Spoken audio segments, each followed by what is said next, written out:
Hey guys, and welcome to my brand new YouTube channel. I'm super excited to have you here. I hope you find this information useful and effective. Okay, so what we're talking about today are the 5 things that are causing you to have anxiety. Okay, so if you're dealing with anxiety on a monthly, weekly, or daily basis, you are dealing with either one of or multiple of these 5 things. Okay, so number one, a fear-based belief. So because anxiety is a state of fear, it's a prolonged state of fear. So what anxiety is means that you have been triggered into a state of fear and you are not leaving that state of fear. So it becomes prolonged and it moves from fear to anxiety. Okay, so that being said, we need to have a fear-based belief that triggers us into a state of fear.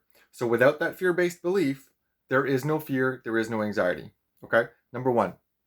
Number two, lack of self-care. Self-care has a direct correlation to unconscious self-confidence.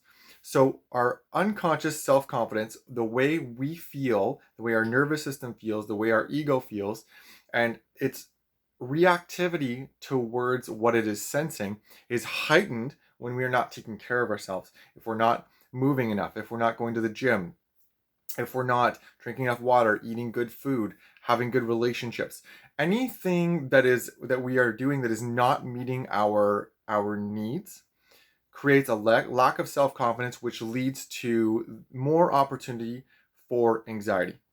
Number three, an over or understimulated nervous system. So if our nervous system is over or understimulated, that will also lead to higher cases of anxiety within ourselves. Okay, how? So an overstimulated nervous system is us living in a very unnatural world as human beings. Food that is not sitting well in our stomachs, information that is just pouring at us from all different, any electronic device you turn on is just pouring out information at you, being in toxic relationships, you name it. Anything that is overwhelming us in any way, shape, or form, overwhelming our nervous system in any way, shape, or form, is causing us to have anxiety. When we remove that overstimulation, we can sometimes immediately remove anxiety.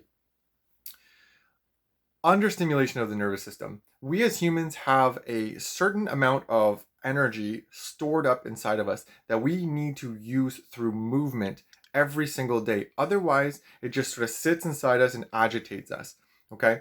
So, what we want to be doing here is we want to get to know our nervous system. We want to know how much energy we have, and we want to spend it. Not all of it, but we want to spend it throughout our day. Okay. Number four, lack of problem solving skills. So if we are in a position that has triggered us into a state of fear and we lack the skills necessary to solve that problem that is created for us, we wind up staying stuck in that state of fear and that becomes anxiety. Five, last but not least, a victim mentality. So a victim mentality is often a triggering word, but what a victim mentality is something that we all have and we can all lean into. What is important to understand about victim mentality is that this is something that is passed down to us through people who we look up to and respect when we were younger and when we were children. So the good news about this is that we don't have to be a victim. We can change this mentality. So what this means is when you have been triggered into a state of fear, you don't have the skills you need to problem solve and get yourself out of this state, what ends up happening is we sit back and we play victim. So we end up feeling like there's nothing we can do and we are a victim of this experience. Okay? That could not be any further from the truth. Yes, we live experiences. Yes, they make us feel things. Yes, they can be difficult, but we are never forced to be a victim and live in that state. We always have choices, even if we don't like them. Okay, so those are the 5 things that you will be facing if you deal with anxiety on a daily, weekly, or monthly basis. Like I said, either one or more of these things need to be looked at. And I'm looking forward to bringing you more information about these things throughout this channel as things go on. So don't forget to subscribe, and I look forward to seeing you guys all back here.